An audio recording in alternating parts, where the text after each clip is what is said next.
Slash grundsätzlich ist einfach so, normalerweise, außer Ranger, wenn alle anderen einfach gegen Clockworks kämpfen, dann sollte er dich in der Regel nie lasern, weil Clockworks lasert erst ab einer gewissen Range.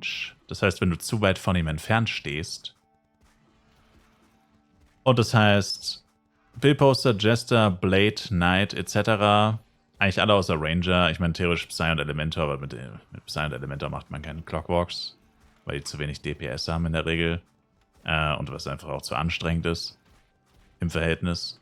Also hast du eigentlich alle außer Ranger, die stehen permanent unter ihm. Und wenn sie zurückgekickt werden, laufen sie direkt wieder unter ihn, automatisch.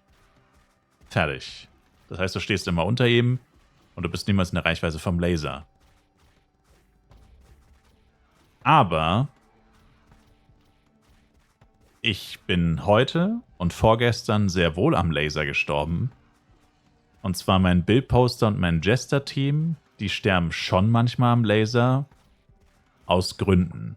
Und mein RM und mein Blade, mein einer Blade, die wären heute auch gelasert worden. Ich habe es natürlich gesehen und bin ausgewichen, weil sie einfach 2 oder 3 Mal in a row zurückgekickt wurden. Also wenn du viel Pech hast, also normalerweise ist Clockworks so schwach, wenn deine Charakter einen gewissen Status haben, dann lässt du es einfach laufen und du musst eigentlich nur alle paar Minuten mal hinklicken, Skills aktivieren und so weiter.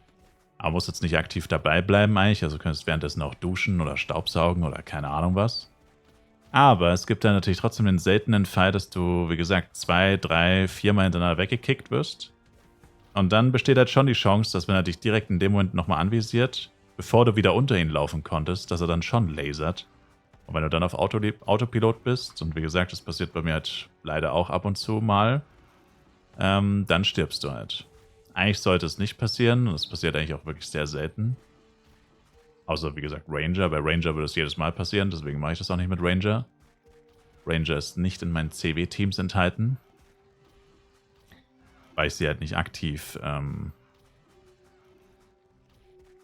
beobachte. Ich klicke immer nur alle 30 Sekunden durch und mache die ganzen Debuffs, Pain Dealer, Brachial Esna, Berserk.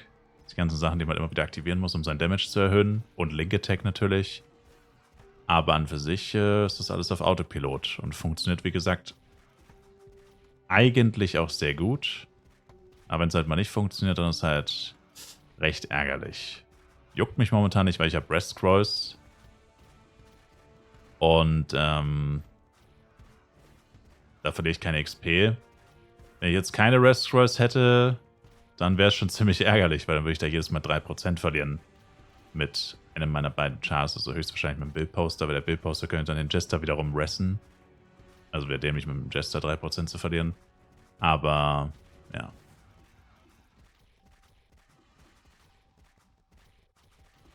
So ist das grundsätzlich. Man könnte die Schmelze aber eigentlich auch easy tanken. Also wenn du jetzt wirklich AFK gehen wollen würdest, dann bräuchtest du halt nur eine zweite Stat-Page mit hoher Blockrate und viel HP. Oder halt HP-Pad, HP-Schmuck, PvE-Set, etc. Also man könnte die Schmelze auch einfach tanken. Wenn du jetzt unbedingt CB AFK machen willst. Also auch als Damage-Dealer.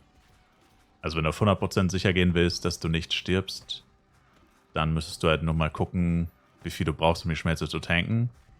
Sollte es High-Level-Char eigentlich nicht so schwierig sein, wie gesagt, mit der zweiten Stat-Page, die halt auf STA und Dex basiert ist. Und dann solltest du immer noch genug Damage machen, um ihn easy in der Zeit zu töten. Dann müsstest du halt immer nur gucken, dass du halt auch die Party-Skills dann entsprechend am Laufen hast, wenn er denn dann irgendwann stirbt. Also sich dann irgendwann einen Timer setzen oder so.